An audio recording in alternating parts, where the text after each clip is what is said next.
Welcome to the Master Dealmakers Secrets Podcast. And now, here's sales growth strategist, John Blake. Welcome to Master Dealmakers Secrets. I'm John Blake. This is episode 88, and today we are talking about Dan Norris's new book. You are going to love this interview I did with Dan. We had so much fun. He's a fellow Aussie. He's written 6 books. He's the fastest typer that I know. He's actually got a massive background in internet marketing, especially as it relates to content. And he's marketed his brewery in a particularly unique way. We talk about that. We talk about the new book and the 4 different aspects of the new book. I think you will love this interview. I hope you do as much as I enjoyed the chat. But before we do that, if you have got lead flow in your business and you want to convert more of those leads into paying clients, head over to johnblakeaudio.com and grab your free audio training where I show you the exact strategy that you can use to double sales with people that are already in your pipeline, people you've spoken to but haven't converted yet, the ones that you're not sure whether you should ring. I don't want to be too over the top. I don't want to, I don't want to feel like I'm pressuring them, but this gives you a perfect framework that you can use. Exact word for word emails, exact word for word voicemail scripts, the whole bit. I haven't really held anything back here at all. johnblakeaudio.com, grab that, and it will really enable you to put this system in place. And once you've got it in place, it will improve your conversions. I guarantee it. So, on with the show. I'm sure you're going to love it. Cheers. Okay, so I've got Dan Norris with me. Dan is a serial entrepreneur, award-winning content maker, international speaker, the author of 6 books. Is that 6 including, I'm assuming that's 6 including the new one, which we're going to be talking about today. In June 2013, after failing at entrepreneurship for 7 years, he founded WPCurve.com, a worldwide team of WordPress developers providing unlimited small fixes and support 24/7 for a low monthly fee. After becoming profitable in 23 days, WP Curve grew to a team of, does that say 40,850 customers? Wow, that's awesome. And passed an annual run rate of over $1 million within 2 years. And a year later was sold to GoDaddy. So with over 65,000 copies sold, Dan's books have been translated into 13 languages, inspired thousands of people around the world to launch their businesses with many resulting in 6 and 7 businesses. Dan currently works full-time as co-founder and CEO of Australia's fastest growing craft beer breweries, Black Hops Brewing. In 2015, Black Hops brewed the first beer with the biggest entertainment franchise on earth, Call of Duty. I'm assuming that's the game Call of Duty. In 2018, Black Hops was voted Australia's champion small brewery at the AIBA Awards. Australia's #1 beer competition. As of 2020, Black Hops has 2 breweries on the Gold Coast, employs 30 staff and produces 1.5 million litres plus per year, distributed to 1,000 customers around Australia, including major retailers, Dan Murphy's, BWS, Coles, and First Choice. So I'm super stoked to have Dan on the podcast. We're going to be talking probably a little bit about the brewery, but mostly about his new book, which I got a hold of the other day, which is called Compound Marketing, I believe. So we're going to talk about that. But mate, welcome. Stoked to have you on. Thanks for having me. Yeah, we definitely didn't have 40,000 customers, but in my defense, I only pay an editor to edit my books, and I don't pay them to edit my website. So you probably read that off my website. It was probably all wrong. Hey, it sounds good. Yeah, I probably should have just let it slide because it sounds really impressive. We've also got more breweries than that too, so I'm going to have to update that bio. You can tell I don't spend a lot of time working on my personal brand anymore, but there you go. It was mostly accurate. But you've obviously found your passion in the brewery, yeah? Yeah, I think from probably 3 years ago, once it was obvious, so I sold WP Curve to GoDaddy a few years after we started it, and it was probably a 6-month period where I wasn't sure what I was going to do, but it was obvious after that point that the brewery was getting to a point where I would need to work in it full time. And from that point onwards, I kind of shut everything else down, but I still sometimes write books when I'm bored. And if the topic seems like something that would help other people, and this one seemed like a good one. Yeah, well, as we were talking about before I pressed record, there's a whole bunch of ideas in here that will be of particular interest to the listeners and my community. They're things that I talk about a lot, and I've read a number of your books. I was particularly impressed with how fast you can type. When we last chatted, I can type fast. I've co-authored 2, and I've written 1 for myself, which was pretty cool. But I also saw you in another book that they talk about you in another book that I recently read about content. The one with the red cover. It's probably not going to be in here, but they talked about how you systemized your the way that you put your content out through your blog. Oh yeah. I'm not familiar with the book. I don't really read that many books myself, but but before this book, I'd written a little bit about content. I had a book called Content Machine, which was sort of all about that. And my business was online, so it was sort of all we did was just write content, do podcasts, do email funnels and all that kind of stuff. These days, they talk about you in the Story Engine. Oh yeah, that's Kyle.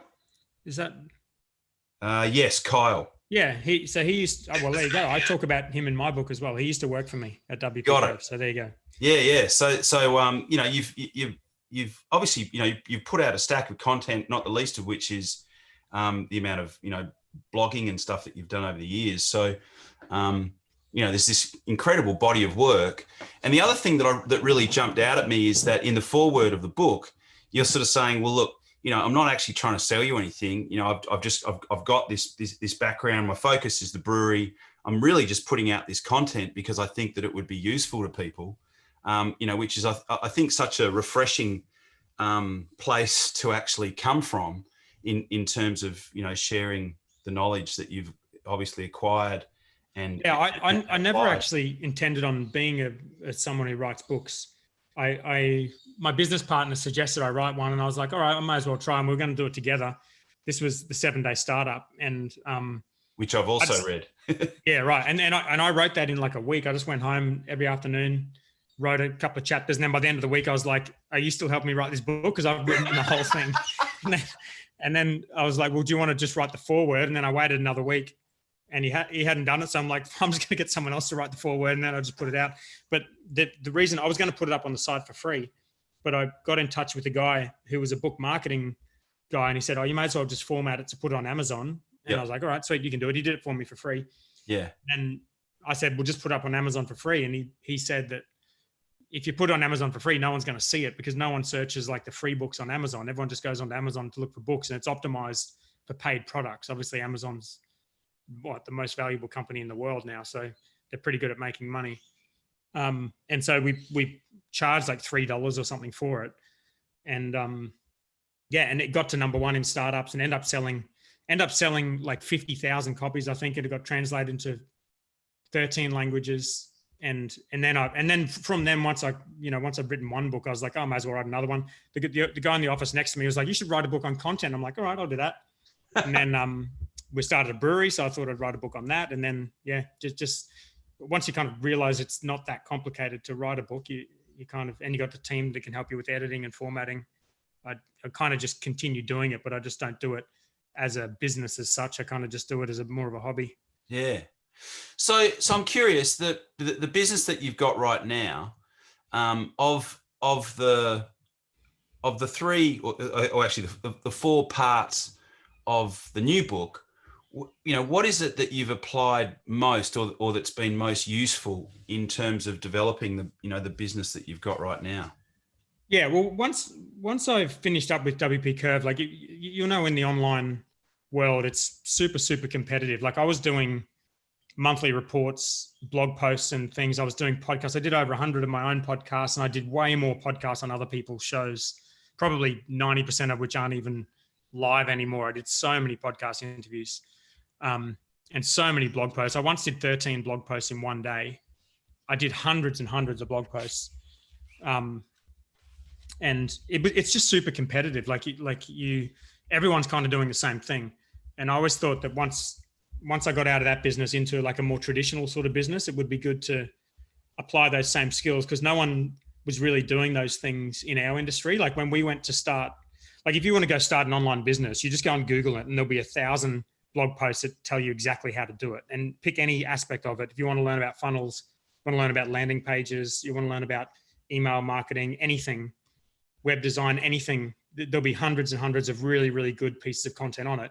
When we went to start the brewery, we Googled how to start a brewery, and we Googled how to make tap decals and, where to buy equipment and all that kind of stuff. And we just found nothing. There was no information. And so that was, to me, exciting, because it just meant that this kind of approach that I've been taking with marketing over the years before with online businesses was something that was going to be really new in this industry. And it was like there was no, like when we got the first equipment for our brewery, like we literally went on Alibaba and searched for brewing equipment. Like we had no idea where to buy it from. There's hardly anyone had bought equipment directly from China. We were the first people to use this company. There was no articles or anything. We found one guy who'd used them in America, and we got on a call and spoke to him. But these days, like I've written a book about it. We've written hundreds of articles about it. There's probably at least 30 or 40 breweries that I know of that have used this exact supplier, built, very similar brewery that we've built off the back of what we've done. So it's now, this content is very useful to people, which means it's going to be good for getting eyeballs for us as well. So it was the best of both worlds, and it was an exciting business to apply it to, because it's beer for one, which is fun. But it's also, having not been done before, it means like basically anything we could think of to create a piece of content around, like phone calls with investors, or how to build a home bar, how to build jockey boxes, anything you can think of to do with building a brewery business, there was no content on. So anytime we put a piece of content out, it was new. And I'm still thinking of ideas for content. Like just last night, I had an idea for content. I started writing a blog post on it. There's so much content that can be put out there in this industry. It's like, it's a really good, fun opportunity. And I found I was getting to the end of the line with the online world, because there was just so much out there already. It was so saturated. It was really hard to find a point of difference. So it was just such a untapped, to pardon the pun, place that you could start to talk about. And I'm curious, so all of the blog posts that you've put out there, it feels like you're putting that out from a place of abundance to say to people, hey, if you want to start a brewery, this is, these are some things that we've been through that would help you to do that. Was that the intention, or was the intention to try and use the content to sell more beer? Both. That's the best thing. That's the best thing about content marketing. It's a generous activity that's fun to do, but it's also a marketing activity that doesn't cost you much money and helps you get attention for your business. So that's what I loved about it. I tried every other type of marketing you could think of with my other business, and nothing I did worked for me, and nothing really suited me either. Like I just wasn't that good at going around having meetings with people, trying to drum up sales for websites, and wasn't that good at paid ads, and wasn't that good at public speaking, didn't really like doing it. Like I kind of tried all those things. And once I discovered this thing that I became to know as content marketing, and now I guess I define more broadly as compound marketing, because there's more than just content. I've just fell in love with it and just wanted to just do that from then on. And even to this day, I was just looking at our P&L last night, actually just this morning, for last month. And we did over $1.1 million in revenue last month as a business. And we spent around $5,000 on marketing. And those costs were basically like subscriptions to Adobe and stuff like that. Like we basically do no paid marketing. Wow. And as a business, we're in an industry where most companies would be spending probably $100,000 a month if they're turning over that number, or somewhere like that. Certainly the larger ones would be in that percentage range, 10% sort of range. It's a really good advantage for us, and it's good to know that it's still a thing for us to be able to do it. It's easy to do it when you kind of just start out and you've got 3 people, but knowing that at our size, it's still an effective way for us to do marketing is nice.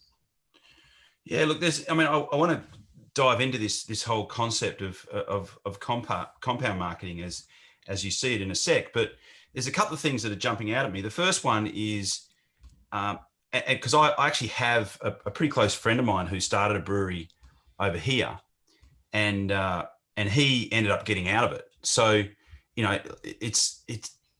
it's not an easy thing to actually it's really not. to set up and be successful, and he also explained to me, all of the Drug and Alcohol Federation, association hoops that you've got to jump through, and, how they make it really difficult for you, and all of the different taxes and tariffs and, all that sort of stuff that you've got to contend with.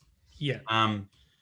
But, one thing that's jumping out at me is that, there would be a certain school of thought that would say, I don't want people to be able to compete with us, because maybe they'll steal market share off us, or maybe they'll become like a really big competitor. Yet you've totally flipped that, and you've gone, well, I'm going to come from a place of generosity, and I'm going to share all the things that we've done that have made us successful.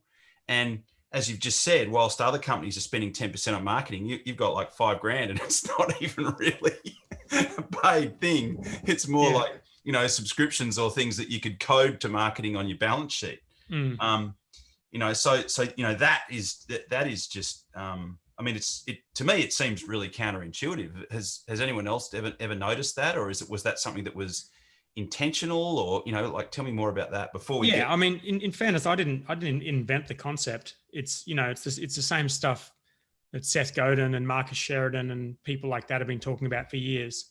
And I remember the first example I could think of was, and I think Seth Godin still talks about this because I still hear interviews with him. He still keeps telling this story, but it's the Marcus Sheridan river pools and spas example, where he did this exact same thing, ended up building a successful business, basically just in an industry that was super secretive. No one ever told you how much it cost to build a pool in your house, until he decided that he wanted to tell everyone how much it costs and to write every piece of content to do with pools.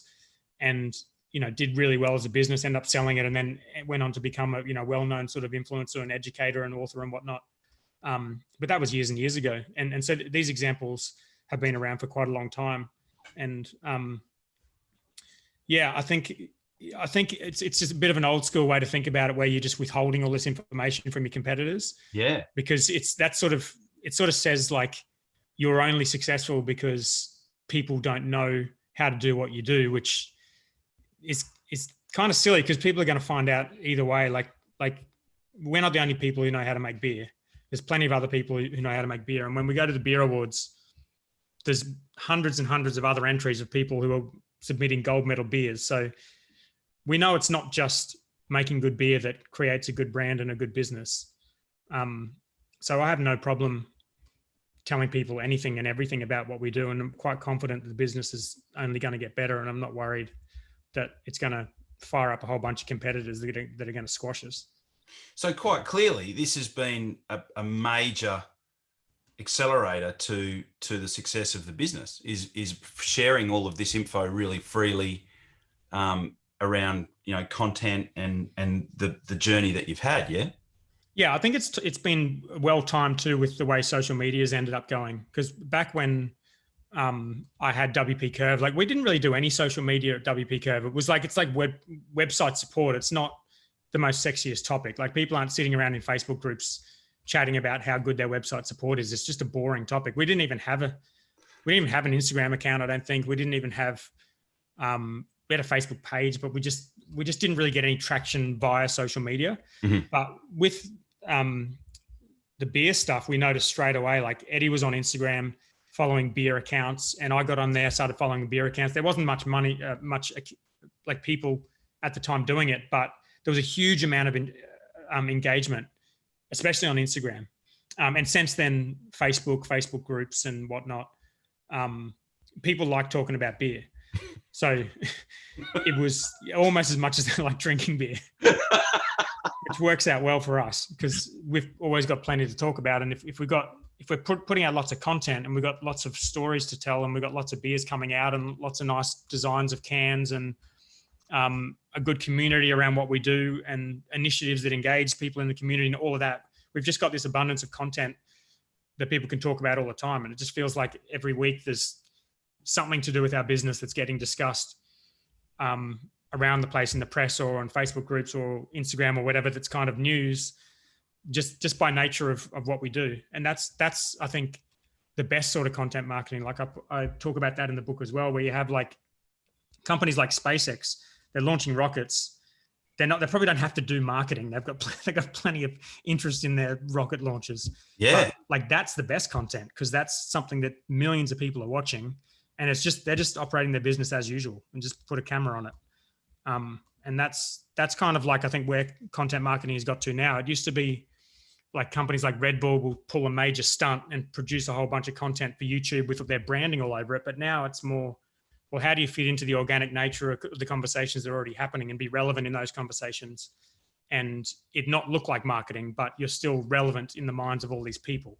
And that's what this compound marketing is. It's like investing in little things, your brand and your content and your community, that are going to pay off over time and end up forming something that's your competitors can't really replicate easily.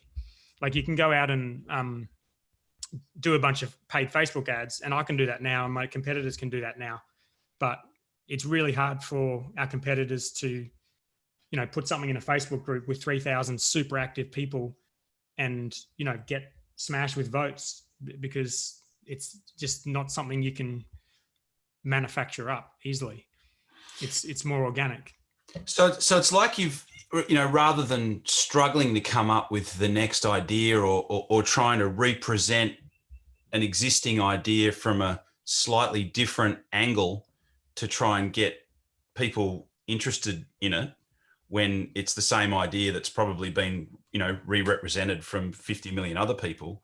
What you're finding is that with this, there's always something fresh and unique and newsworthy that you can talk about without having to sort of rack your brain as to, okay, well, how can I represent this idea in a different way that might be more interesting to the way that I talked about it last week?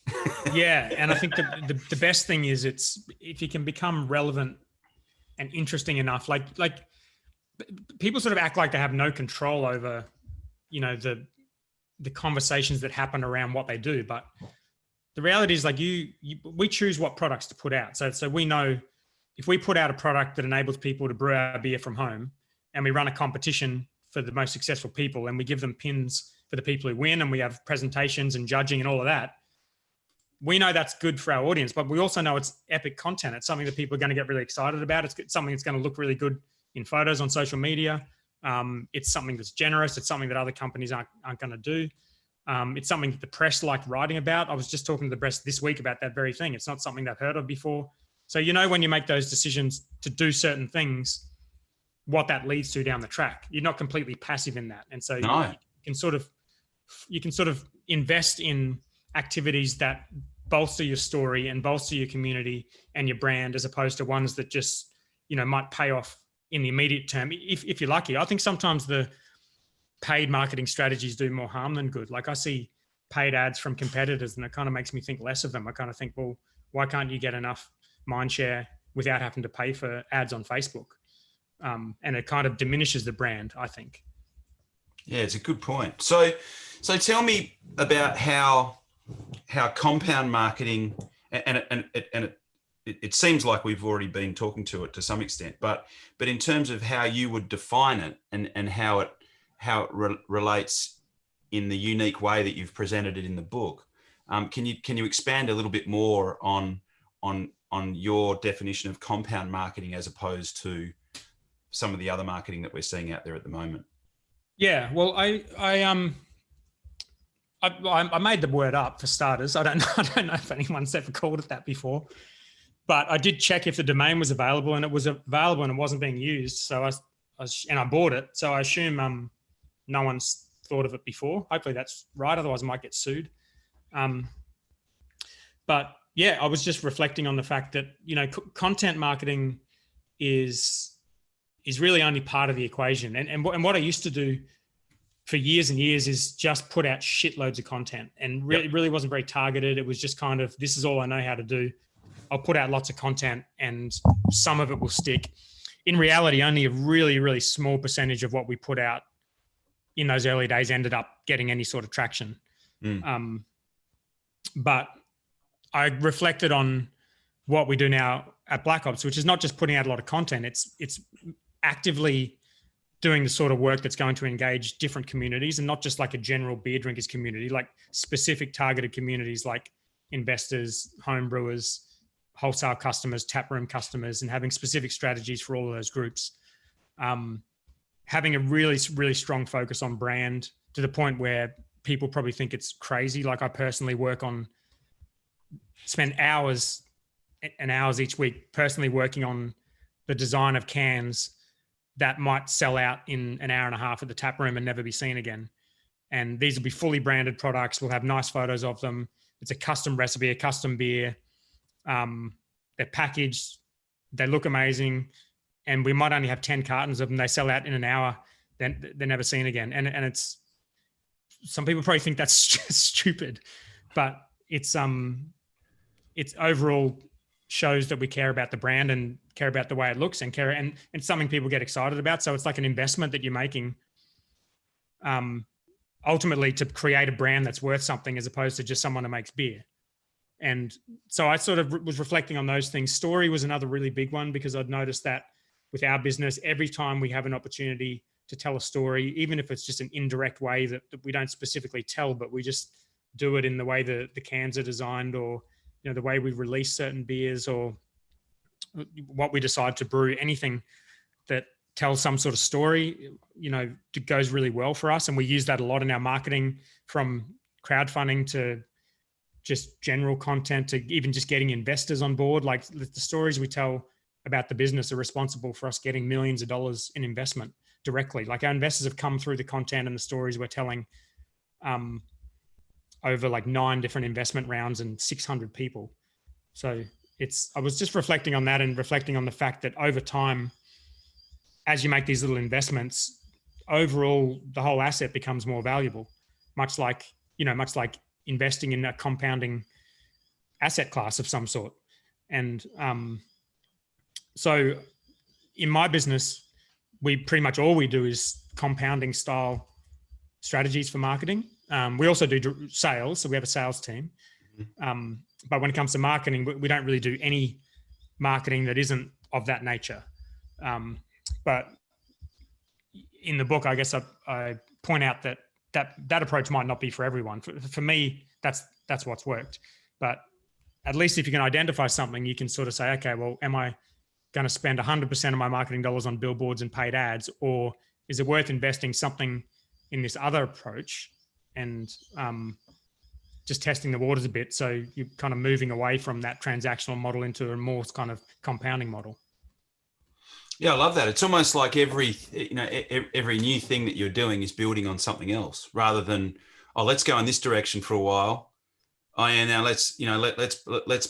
we need to polarize our market. We need to go in this exact opposite direction. And you, it sounds like you might make incremental shifts over time, but never like a wholesale change like you see a lot of businesses doing. And I guess but by that definition, what you're doing actually really does build on the next phase of whatever direction you're moving in, even if they should build on each other too. Like when you put out content, you should be thinking about the community that you're putting out the content for. And so when you put out content, it should be compounding the value and the engagement in the community. And when you put the effort into your brand, it should be compounding against your storytelling and your content and your community as well. As opposed to, if you're going to tell a certain story about being, like this organic brand and this authentic story, and then you're just going to flood the market with billboards and Facebook ads, that's almost going to counteract each other, because it's going to be disingenuous and one's going to kind of worsen the other. But yeah, if you're going to take the approach of doing these 4 different things that are all compounding off each other, then you're going to build something that's bigger and more valuable as a result. So did you start with this as a framework or as a plan, or is it something where you've got to this point and then you can look back on it and go, okay, these are the four components that have really allowed us to get to this particular point? Yeah, it's the second. It's sort of sitting back and reflecting on it, as opposed to saying this is the way we're going to market this business. Yeah. It was caring about branding and story is something that I just organically fell into. The branding stuff, really the turning point of that was reading Steve Jobs' autobiography and just seeing how much he cared about design. And from that point on, it was something that I really cared more than the average kind of online marketing person about. Before then, I was just getting cheap designers to design websites. I never gave it another thought. But after that, it started to become something that I really saw as a real point of difference. And in our industry, like you said before, breweries are very, very difficult. Like we've got just about every financial challenge you can think of in a business we've got in the brewery. Like our monthly wages bill is like $200,000. Our excise last month was $260,000. That's our rent is, tens of thousands of dollars. Our materials are astronomical, hundreds of thousands of dollars. So it's a very difficult business to run. It's not like you mentioned, the other business I had was profitable in 23 days. We went for 6 years at Black Ops before we were profitable. Whoa. Yeah. And then in the end of the financial year last year, we had a profit of, I think, less than 1/3 of 1%. And that was our first profitable year. So it's a very, very challenging business. And if you don't have a really strong brand and you can't sell beer without heavily discounting it, which a lot of companies have to do. Then you're kind of just kicking the can down the road and just relying on getting more money in the way of investment and whatnot to kind of keep the market share coming along. But if you can't get to that point of profitability, which I don't think you will be able to get to unless you've got a really strong brand, then the business is ultimately just going to go to shit. It's a really critical thing. The way it was now a while ago since we had the conversation, but what I remember in when he was explaining to me, and they had a reasonable product, I think they had a relatively good following, but the way that he explained it to me is that there were these really big fixed costs that didn't actually change, regardless of how much beer you actually sold.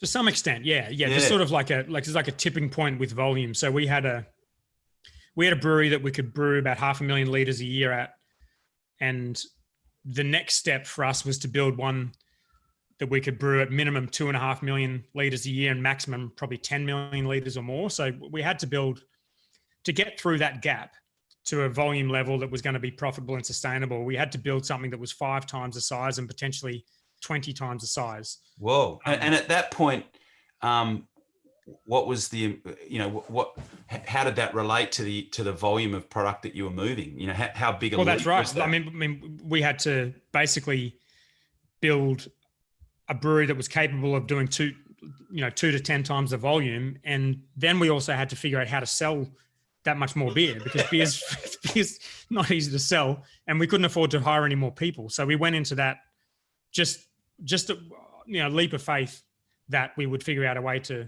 get our volume up, because if we didn't, we'd be out of business now.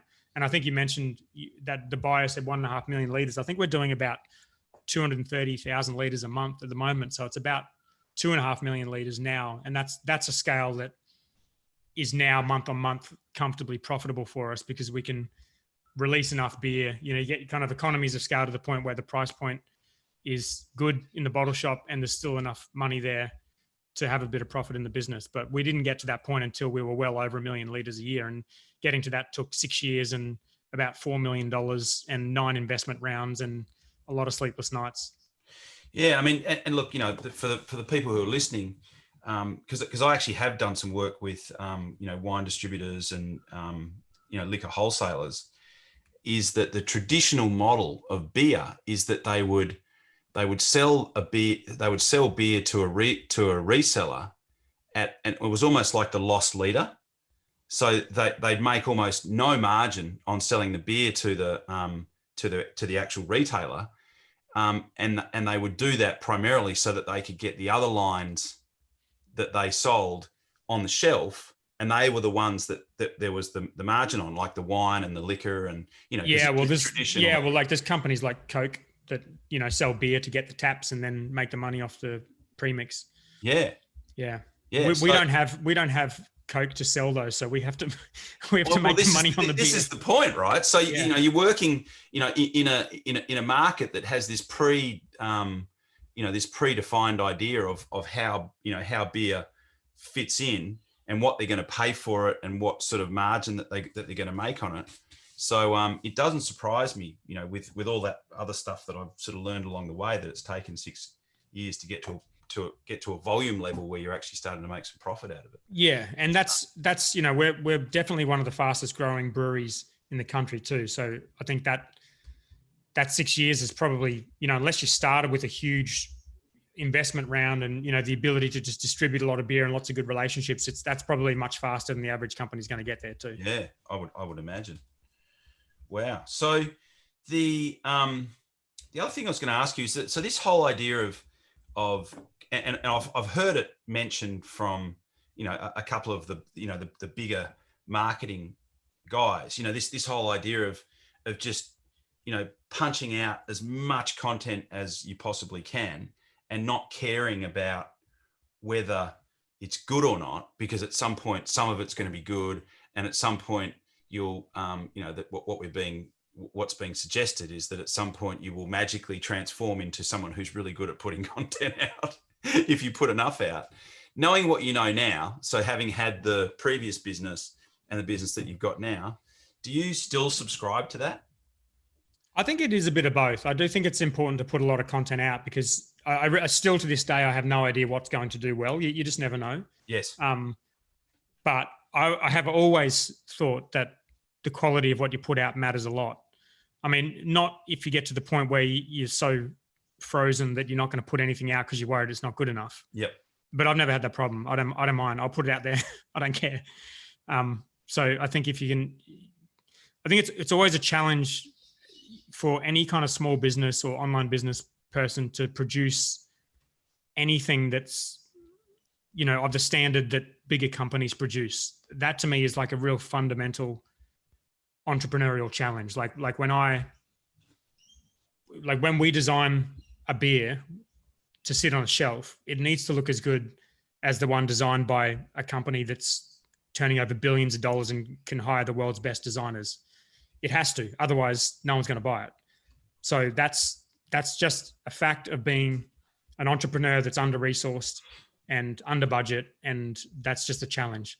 And I think the same thing with content. The challenge is you do have to compete in a world where there's a hell of a lot of really good content out there already and a lot of distraction and more sort of entertainment-driven content on these platforms. Like early on when I started my podcast, there wasn't that many business podcasts. There wasn't many podcasts on iTunes. It was iTunes at the time. It's not even iTunes. It really now, is it?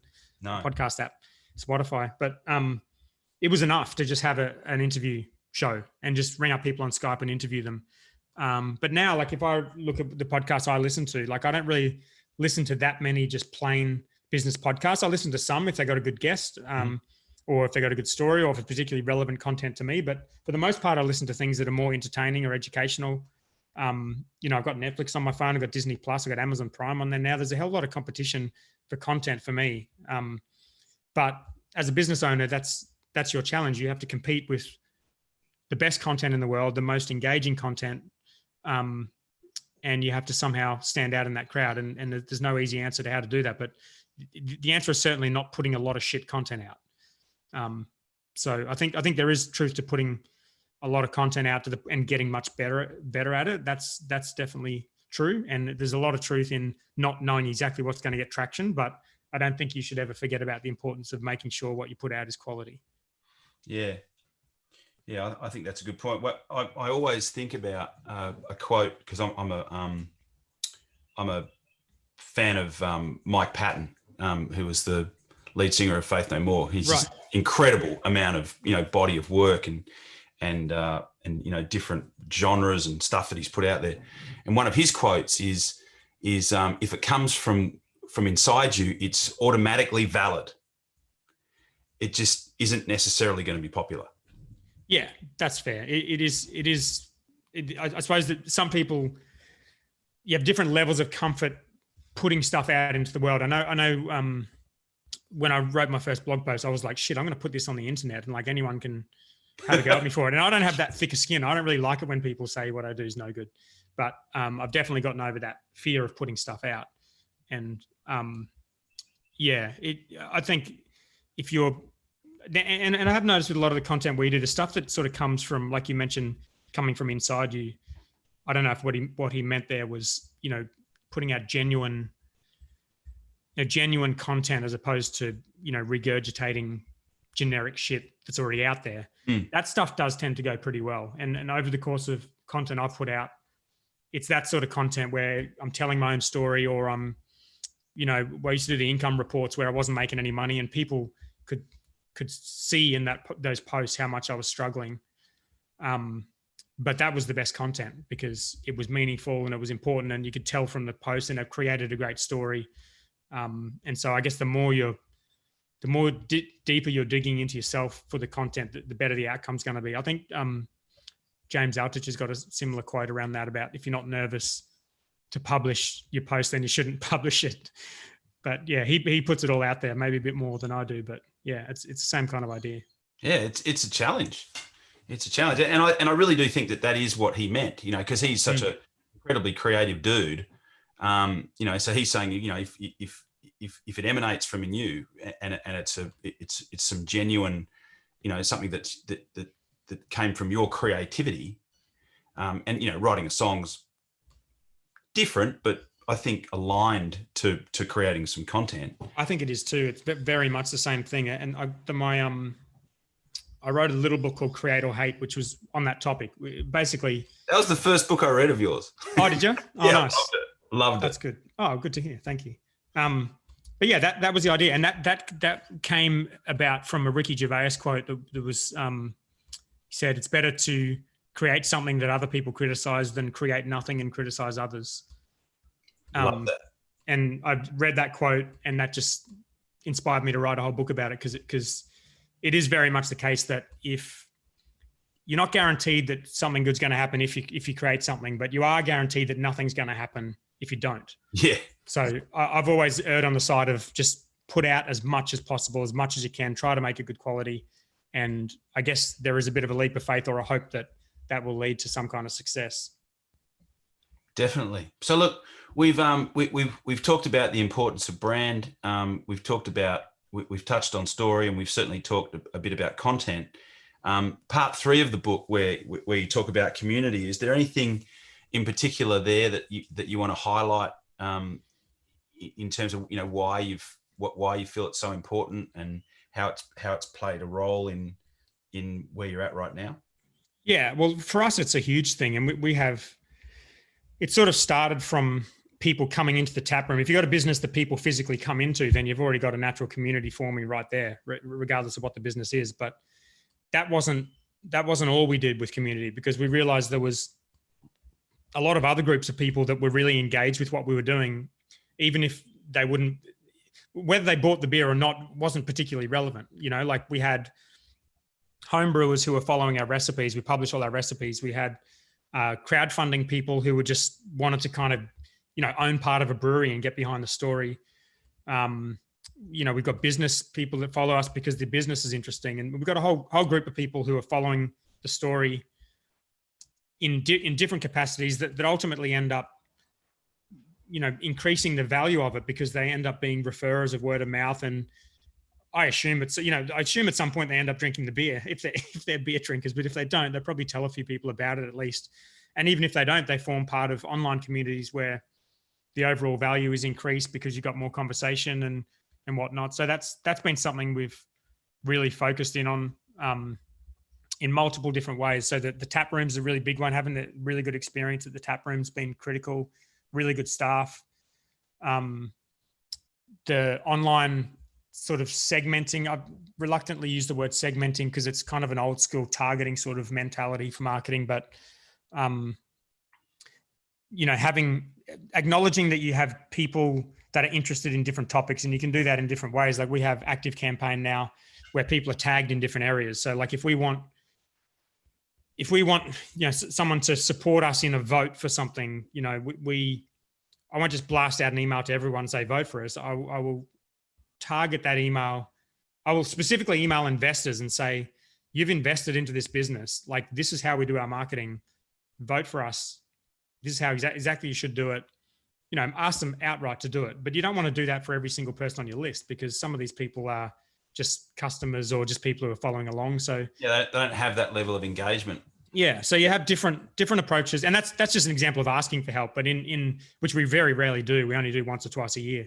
But in terms of actually creating content for these people, it's really useful as well, because we have, we've got a podcast where we talk about different topics of beer, and we've got the blog where we have articles on there. We have press stories that we do. We have beers that we release. We have the online group, all that kind of stuff that is specific content specifically designed for certain groups. So I'll do posts on the blog to do with how the business is doing. And I know the average beer drinker probably doesn't give a shit about that, but our investors do. And the people who are following along the business do, who may end up being equity crowdfunding investors down the track. We release our recipes and we put out homebrew kits, which is of no interest to anyone who just wants to drink beer, and probably of no interest to anyone who wants to invest in a brewery or tap our beer at their bar. But it's of enormous interest to a small group of people who is a community that we started off in and we're very much part of, and that kind of form this core group, grassroots kind of group of people for the brand. So having those different communities has been a big focus of ours, and having them in different places, and thinking about every piece of content you do as a piece of content you're doing specifically for a group or a community, and defining those has been a useful exercise. So you're literally designing specific content for I think you mentioned maybe 5 or 6 different types of people. Yeah. That are interested in the brand. Yeah, 100%. Yeah. And then you can, and they naturally fall into different places. Like investors might not be super active in the Facebook group, or the home brewers might not be super regulars at the tap room, but they naturally fall into the places where the content tends to go well and the discussions take their own course. And like one example is in the group. Once you get that kind of organic content stuff happening, like our group, I think in any given month we'll have 1,000 new threads in the Facebook group, and only a very small amount of them are started by me. Like I don't really start threads in there very often. I will if we have something to share, but it's become a place where other people will create content that is about Black Ops, and that's just one group. That's just our group. But there's lots of these groups and lots of different places where people will create content about Black Ops because the story is interesting and because they're engaged in it. And that means we can get all these eyeballs and all this content created without hiring a marketing person. Wow. So it's a unique advantage. Do you push any content out that's like one size fits all, or is it all? Yeah. You do? Yeah, I do that as well. Yeah. So we have got a general list of people who are just generally interested. We do a monthly newsletter, which is sent to everyone. Yep.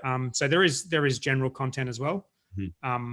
But typically the more powerful stuff is where you have an audience in mind. And even like some of the stuff I'm writing might be written. Actually, a lot of the stuff I write is written for other breweries, which might seem really counterintuitive. But it's another group that I know we're a part of, we contribute to. Other breweries and brewers are interested in what we do. Our brand name probably comes up regularly when people go to other breweries. I know other breweries' names come up regularly when they come to ours. So to me, it's a good thing to be producing content that helps that group of people, even though historically or traditionally, I suppose, people would think about them as competitors as opposed to customers. But they're not really. I mean, they are competitors, but they are also customers. And they're also people who can powerfully spread your brand. So to me, it makes sense. And it's a topic we know a lot about. So it makes sense to produce content for that audience as well. Yeah, that's the thing I love about what you're doing is that so much of it is actually really quite counterintuitive. And it's like, okay, well, why would you want your competitors to know about what you're doing? Well, if they know about what you're doing, they're going to be talking about it. Yeah. Well, especially if it's worthy of comment, they're going to be talking about it, and they're going to be exposing you and your brand to a wider circle of of people that may or may not have already heard of you. Yeah. You say counterintuitive. I sort of think, I know when I was starting out in business, like I did a marketing subject at university, but I didn't really know how to market a business. So what do you do then? You get experts to tell you what to do. And like you mentioned in my book up the front, I say I'm not selling anything. There's no opt-in. There's no, if you paid for the book, you've read it. To be honest, I don't really care if people pay for it. You can get a lot of my books for free if you Google like Dan Norris books free on the internet. They've all been pirated. I don't really mind. You don't make a whole lot of money from books anyway. But I guess the point is, anyone who's going to tell you a certain sort of style of marketing or advertising to do is probably going to be a bit conflicted in their advice, because if you ask a paid ads person what you should do to market your business, they're going to say you should buy some paid ads and pay me to manage them for you. And if you ask a marketing consultant, they're saying, well, you should pay us to draft you a marketing strategy. And so it's only counterintuitive because no experts are telling you to do it, but no experts are telling you to do it because they don't make money on telling you to do it. So to me, it's quite intuitive.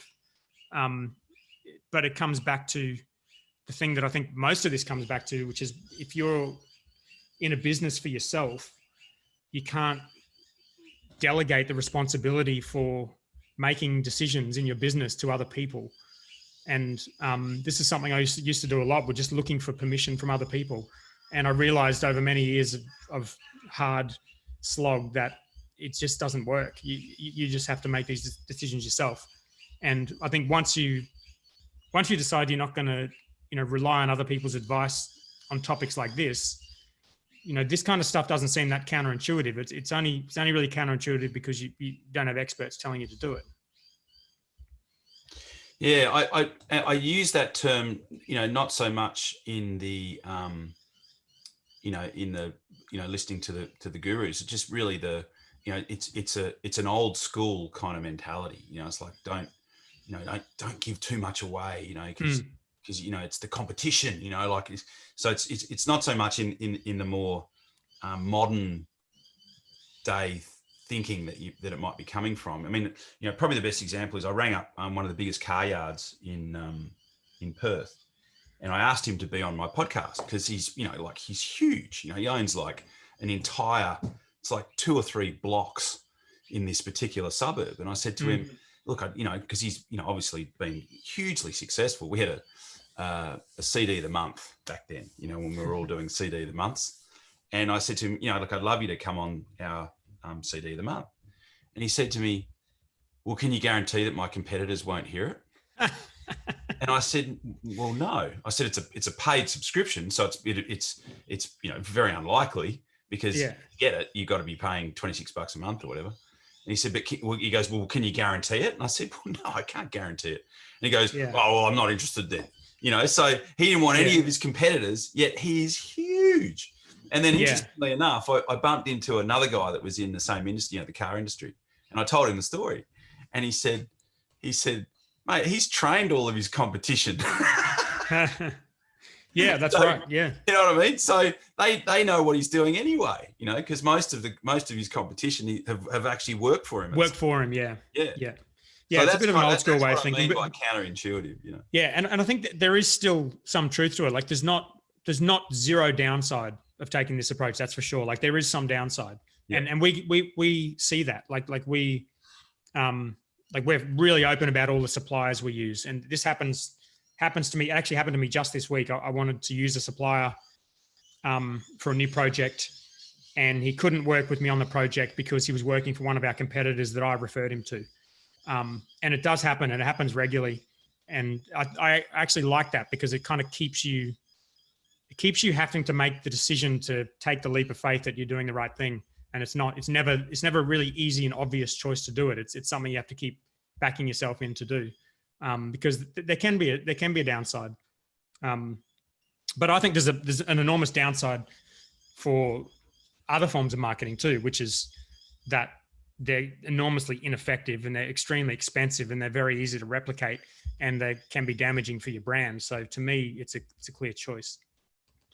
There's a couple of things that you've said that I think are so powerful. You've just said that, back yourself in, but but in particular, this, stop asking for permission. You know what I mean? Like if you want to do, and I know that you're a big advocate of, these people that put 3 designs up on like there is no way I would ever do that. Don't do that if I'm in your Facebook group, because you're going to get like, mate, this is no way. Because my background, I mean, you commented on the branding. I used to be a graphic designer, so I am like really particular about what I like and what I don't like. There's no way in the world I would ask anyone else's permission. It's like, I don't care if anyone likes it or not. As long as I like it, it's good. Yeah. And I think that's the way you have to be as an entrepreneur, but you also have to be, like you mentioned, you were a graphic designer or are a graphic designer. Yeah. That's, I think, enormously helpful. Especially, I think design is like a fundamental thing that business owners have to be good at. And that's a Peter Thiel quote. I think I put it in this book or the previous book that it was, what does he say? Every entrepreneur is first and foremost a designer. And I think getting permission on that stuff is a fucking horrible idea.